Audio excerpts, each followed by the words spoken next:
Pues bien, toca ahora el caso de el tema que tiene relación con justamente con una de las acciones que hemos visto ya de manera internacional, en donde hay ciertos actos que prevén o que deberían considerar una razón de negocios. Es decir, la autoridad se da cuenta que algunos contribuyentes, digamos, dicho por las propias exposiciones de motivos, abusan del derecho y en consecuencia obtienen ciertos beneficios legales que se prevén en las leyes, pero que no necesariamente abonan a una verdadera razón de negocios. Es decir, no hay una relación con un incremento, digamos, natural, patrimonial, que cualquier empresa podría tener respecto de lo que se ha reportado en ciertas operaciones, digamos, un poco más tendenciosas hacia buscar un objeto o un beneficio fiscal que comúnmente no importaría en estos casos, de considerar que la operación tuviese una verdadera razón de negocios. Y entonces nace esta también llamada cláusula antiabuso, en donde a través del artículo 5A del Código Fiscal se prevé esta presunción de actos jurídicos, en donde la autoridad de alguna manera presume que se carece de razón de negocios. Todo acto jurídico, cuando se genera un beneficio fiscal directo o indirecto, y que tenga un efecto fiscal que corresponda a lo que habría realizado para la obtención del beneficio económico razonablemente esperado por el contribuyente. Entonces, eh, de alguna manera es ponderar que una operación tendrá razón de negocios siempre y cuando ese beneficio económico razonablemente esperado sea superior al fiscal. Entonces, por esa razón, la autoridad se prevé en este artículo que una vez que ejerza sus facultades de comprobación, podría, derivado del resultado, podría presumir que los actos jurídicos o ciertos actos jurídicos carecen de una razón de negocios, básicamente con lo que ya investigó, una serie de hechos y circunstancias que se conocen por el contribuyente, en donde se estudian, se valoran y con base en esta información, pues bueno, se detecta que se carece de una razón de negocio. ¿Cuál es el objeto de esto? Bueno, de alguna manera, dicha autoridad de alguna forma no puede desconocer para efectos fiscales los actos jurídicos a los que estamos haciendo alusión. Es decir, está revisando un acto jurídico y de alguna manera presume por los datos que tiene que carece de razón de negocios. Bajo ese contexto, eh, hasta antes, digamos, que se dé a conocer la última acta parcial, a que se refieren justamente este artículo 46, fracción cuarta del código, eh, bueno, en el oficio de observaciones o en la resolución provisional, básicamente, y hayan transcurrido los plazos a que se refieren todos estos artículos, bueno, pues para que el contribuyente manifieste lo que su derecho convenga y aporte la información y documentación tendiente a desvirtuar la referida presunción. Entonces, la autoridad fiscal, de alguna manera, antes de emitir esta última acta parcial del oficio de observaciones o de la resolución provisional que hacemos referencia, primero va a someter el caso a un órgano colegiado integrado por funcionarios de la Secretaría de Hacienda y Crédito Público y del SAT. Entonces, ese órgano colegiado, digamos, es del que se tiene que obtener una opinión favorable para la aplicación de este 5A. Entonces, esta cláusula antiabuso, digamos, no es automática. De alguna manera, la autoridad va a identificar la operación, va a presumir el acto, pero primero lo va a someter a este órgano colegiado por funcionarios para efectos de saber si se obtiene una opinión, digamos, positiva y en consecuencia pues, se pueda continuar con esta presunción. Pero en caso de que se reciba una opinión, digamos, no se recibe esa opinión dentro de un plazo de 2 meses, a partir de que se presentó el caso ante la autoridad, pues se entenderá realizar en sentido negativo. Entonces, pues aquí la autoridad tendrá que esperar al menos este periodo de 2 meses para saber si el órgano colegiado le autoriza o no le autoriza que la presunción sea de esta forma, ¿no? Eh, bueno, hay ciertas disposiciones que se darán a conocer a través de reglas misceláneas. En el caso concreto no se han dado a conocer a la fecha, entonces estaremos esperando a ver cuáles son, cómo va a operar este órgano colegiado, cómo va a ser su procedimiento en relación con esta publicación del sí o el no para efectos de la presunción de actos digamos, jurídicos. Es importante que la autoridad fiscal, en este caso, una vez que ya presumió, digamos, que no existe razón de negocio, es importante decir que siempre será salvo por el contrario, es decir, nosotros podríamos probar que efectivamente hay razón de negocio a pesar de que en apariencia los números no le cuadren a la autoridad. Entonces se dice que no existe una razón de negocios cuando el beneficio económico razonablemente esperado, pues evidentemente debe ser cuantificado. Entonces hay un beneficio económico cuantificado que comúnmente se espera, se debería tener, pero que ese beneficio sea menor al fiscal. Entonces, eso en automático de tener un dato cuantificado de un beneficio económico contra un dato de un beneficio fiscal, pues nos va a permitir hacer esa comparación y derivado de ella, de alguna manera saber que hay o no hay razón de negocios.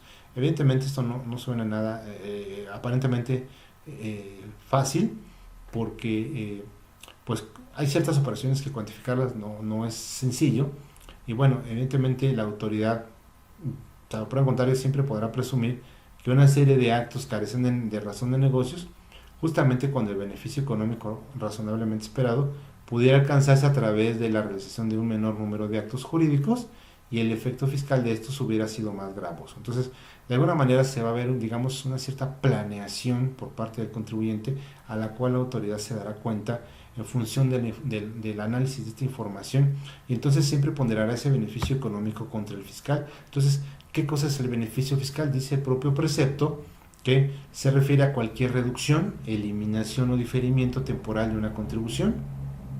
Entonces, esa reducción, esa eliminación o ese diferimiento temporal de una contribución es básicamente un beneficio fiscal. Entonces, hay varios que se pueden incluir en esta, digamos, definición, tales como las deducciones, exenciones, no sujeciones, el no reconocimiento de una ganancia o ingreso acumulable, ajustes o ausencia de ajustes de la base imponible de la contribución, el acreditamiento de contribuciones, la recaracterización de un pago o actividad y un cambio de régimen fiscal, entre otros, ¿no? Entonces, estos son algunos de los beneficios fiscales que establece la autoridad, que podrían compararse contra el beneficio económico, y por eso también define qué cosa es beneficio económico, y se dice que se considera que hay beneficio económico razonablemente esperado cuando las operaciones del contribuyente busquen generar ingresos, reducir costos, aumentar el valor de los bienes que sean de su propiedad, mejorar su posicionamiento en el mercado, etcétera. Entonces,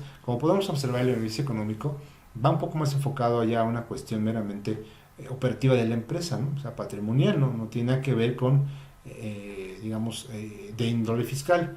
Sin embargo, para cuantificar ese beneficio económico, se debe considerar la información contemporánea relacionada con la operación objeto de análisis, incluyendo el beneficio económico proyectado, en la medida en que dicha información pues esté soportada y sea razonablemente correcta.